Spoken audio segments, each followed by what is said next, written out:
शीघ्र ही संघर्ष समिति जिलाधीश सिरमौर से मिलेगी और उसके बाद मुख्यमंत्री हिमाचल प्रदेश के समक्ष अपनी मांगों को लेकर जाएंगे, जिसमें हम विस्थापितों की मांगों को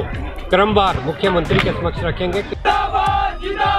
विस्थापित अपना हक मांगता, नहीं किसी से भीख मांगता। विस्थापित अपना हक मांगता, नहीं किसी से भीख मांगता। 1.5 दशक से मांगे पूरी न होने के लिए रेणुका जी बांध विस्थापितों ने जताया रोष। संगड़ाह के सियूं गांव में हुई बैठक में लिया गया डीसी सिरमौर व मुख्यमंत्री को फिर से मांग पत्र दिए जाने का निर्णय। गत 3 जनवरी को पेड़ों की गणना करने गई टीम को बैरंग लौटा चुके विस्थापित कर चुके हैं परियोजना संबंधी कोई भी काम न चलने देने का ऐलान। डैम मैनेजमेंट के मुताबिक 7,000 करोड़ की परियोजना में से विस्थापितों को मुआवजे के रूप में जारी की जा चुकी है 1,000 करोड़ की राशि। अरबों का बजट खर्च होने के बावजूद शुरू नहीं हुआ परियोजना का वास्तविक निर्माण कार्य। 27 जनवरी 2021 को प्रधानमंत्री कर चुके हैं 1960 के दशक से लंबित परियोजना का शिलान्यास। फिर से समिति में शामिल हुए कुछ अर्सा पहले त्याग पत्र दे चुके पूर्व संयोजक एवं पूर्व भाजपा मंडल अध्यक्ष प्रताप तोमर 1500 हेक्टेयर भूमि व लाखों पेड़ पौधों के साथ साथ 7 किलोमीटर संगड़ा नाहन रोड को भी निकल जाएगा डैम। गर्मियों में नदी का डिस्चार्ज केवल 5 क्यूमेक्स के करीब रहने से दिल्ली व अन्य राज्यों को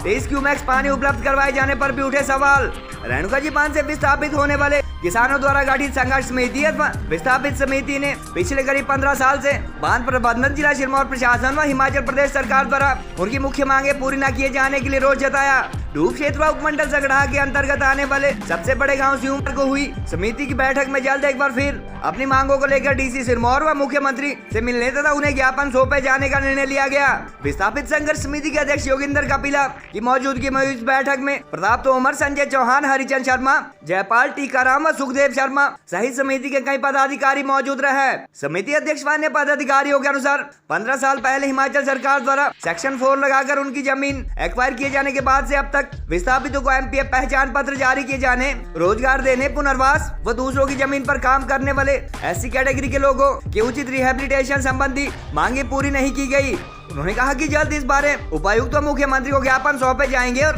मांगे पूरी न होने की सूरत में फिर से समिति संघर्ष का रास्ता अपनाएगी। बैठक में कुछ वकीलों द्वारा धोखे से विस्थापित महिला के बैंक अकाउंट से पैसे निकाले जाने को लेकर अदालत द्वारा गठित एसआईटी का सहयोग करने पर भी चर्चा हुई और इसके साथ साथ विस्थापितों के पुनर्वास के लिए एक्वायर की गई जमीन के मुद्दे पर भी डिस्कशन की गई। गौरतलब है कि 1960 के दशक से बजट के अभाव के चलते लंबित अथवा प्रस्तावित इस परियोजना का प्रधानमंत्री नरेंद्र मोदी द्वारा गत 27 दिसंबर 2021 को वर्चुअल शिलान्यास किया गया था और अरबों का बजट खर्च होने के बावजूद डैम का वास्तविक निर्माण कार्य शुरू होना बाकी है। गत जनवरी माह में बहुउद्देशीय परियोजना एवं ऊर्जा विभाग के मुख्य सचिव के साथ जिला मुख्यालय में हुई बैठक में रेणुका जी बांध के महाप्रबंधक एमके कपूर द्वारा जारी बयान के मुताबिक करीब 6,947 करोड़ की इस परियोजना का 1,000 करोड़ विस्थापित होने वाले किसानों को मुआवजे के रूप में जारी किया जा चुका है और इस साल वास्तविक निर्माण कार्य शुरू करने के प्रयास किए जाएंगे। उस दौरान उन्होंने डैम से 346 परिवारों के बेघर होने की बात कही थी। हालांकि प्रभावित परिवारों की संख्या 1142 के आसपास बताई जाती है। गौरतलब है कि करीब 1,508 हेक्टेयर भूमि पर बनने वाला यह डैम सैकड़ों परिवारों के घर बार व लाखों पेड़ पौधों के साथ साथ 7 किलोमीटर संगड़ा रेणुका जी नाहन मार्ग को भी निकल जाएगा और इसके अल्टरनेट के रूप में बनने वाली 14 किलोमीटर नई सड़क के लिए भी बजट उपलब्ध करवाया जाना बाकी है। राष्ट्रीय महत्व की घोषित इस परियोजना से एमओयू के मुताबिक दिल्ली सहित आधा दर्जन राज्यों को लगातार 23 क्यूमेक्स पानी उपलब्ध करवाए जाने पर भी सवाल उठ रहे हैं, क्योंकि गर्मियों में गिरी नदी का जलस्तर अथवा डिस्चार्ज महज 5 क्यूमेक्स के आसपास रहता है। परियोजना से जुड़े अधिकारियों अथवा इंजीनियर्स के मुताबिक बरसात में 26 किलोमीटर लंबे रिजर्वायर में स्टोर किए जाने वाला बाढ़ का पानी रुक रुक कर सप्लाई किया जाएगा और मेमोरेंडम ऑफ अंडरस्टैंडिंग की शर्तों का पालन किया जाएगा। जानकारी के अनुसार 1960 के दशक में इसी नदी पर 60 मेगावाट की गिरी विद्युत परियोजना का शिलान्यास किए जाने के दौरान तत्कालीन पीएम ने गिरी 2 के नाम से रेणुका बांध परियोजना का भी शिलान्यास किया था, मगर दशकों तक बजट व राजनीतिक इच्छा शक्ति के अभाव के चलते यह परियोजना केवल विधानसभा व लोकसभा चुनाव के दौरान नेताओं के भाषणों में ही गूंजती रही। प्रधानमंत्री द्वारा शिलान्यास किए जाने के बाद महज 40 मेगावाट की इस विद्युत परियोजना पर हालांकि अरबों का बजट खर्च हो चुका है, मगर विस्थापितों के विरोध व विभिन्न अड़चनों के चलते ढीले भर का भी वास्तविक निर्माण कार्य अब तक नहीं हुआ है। बहरहाल 1.5 दशक से मांगे पूरी न होने से नाराज विस्थापितों ने एक बार फिर प्रदर्शन तेज करने के लिए कमर कस ली है और कुछ अर्सा पहले समिति से त्याग पत्र दे चुके पूर्व संयोजक एवं भाजपा के मंडल अध्यक्ष रह चुके प्रताप तोमर ने भी समिति रिज्वाइन कर ली है और आज हुई बैठक में उनका भी स्वागत किया गया। ग्राम सिऊ में श्री रेणुका बांध संघर्ष समिति की बैठक हुई, जिसमें भारी संख्या में विस्थापितों ने भाग लिया और इसमें विभिन्न मुद्दों पर चर्चा की गई, जिसमें विशेष तौर पर जो माननीय उच्च न्यायालय द्वारा SIT गठित की गई है और उसमें कुछ तथाकथित वकीलों द्वारा जो एक महिला है उसके साथ उसके खाते से कुछ पैसे निकाले गए हैं, तो उस पर भी चर्चा हुई और उस पर जो SIT गठित की गई है संघर्ष समिति उसका पूरा सहयोग करेगी। यदि किसी के साथ गलत हुआ है तो उसका विरोध करेगी, पुरजोर विरोध करेगी। बाकी रही बात जो संघर्ष समिति द्वारा अपनी मांगों को सरकार, प्रशासन और बांध प्रबंधन के समक्ष रखा गया है, उसमें शीघ्र ही संघर्ष समिति जिलाधीश सिरमौर से मिलेगी और उसके बाद मुख्यमंत्री हिमाचल प्रदेश के समक्ष अपनी मांगों को लेकर जाएंगे, जिसमें हम विस्थापितों की मांगों को क्रमवार मुख्यमंत्री के समक्ष रखेंगे कि हमारी अभी तक विस्थापितों के लिए कहीं भी कोई काम होता नज़र नहीं आ रहा है, जिसमें कि हाउसलेस लोगों के लिए अभी तक बांध प्रबंधन द्वारा सूची तक जारी नहीं की गई कि कितने लोग हाउसलेस होने, कितने लोग लैंडलेस होने हैं। तो उन लोगों के लिए हमारा विशेष तौर पर मुख्यमंत्री हिमाचल प्रदेश और जिलाधीश सिरमौर के माध्यम से हम बात उठाएंगे कि शीघ्र अतिशीघ्र बांध प्रबंधन इस क्षेत्र में कार्य करे और विस्थापितों की समस्याओं को सुलझाए। इसके अलावा जो हमारे विस्थापित होने जा रहे, जो कि वन भूमि में रह रहे हैं विस्थापित, और कुछ लोग जो मुजारे और काश्तकार हैं जो दूसरों की ज़मीन में सदियों से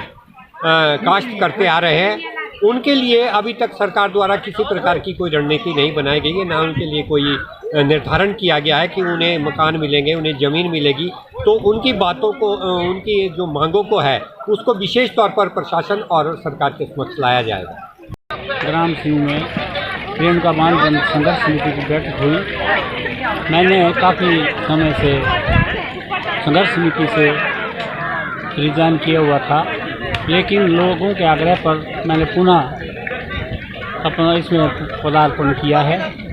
और मैं लोगों से ये आग्रह करना चाहूँगा,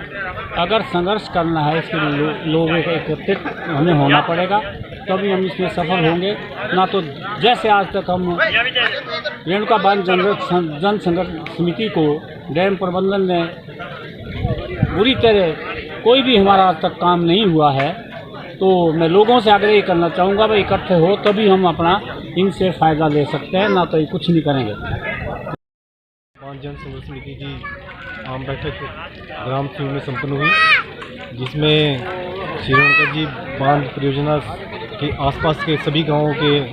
लोग एकत्रित हुए। इस बैठक में बहुत से मुद्दे उठे, जिसमें से एक मुद्दा जो था पेड़ों की काउंटिंग का था। जो बांध प्रबंधन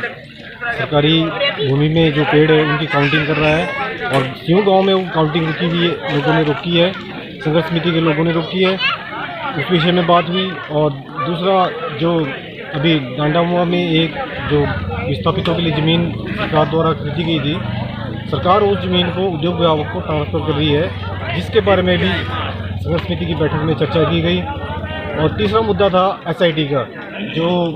माननीय हाई कोर्ट के द्वारा SIT गठित की थी, उस SIT के बारे में भी हमने चर्चा की। उसमें हमने क्या अपनी विचार रखने हैं, लोगों के क्या विचार है उसमें, तो इस बात भी हमने आज की बैठक में चर्चा की।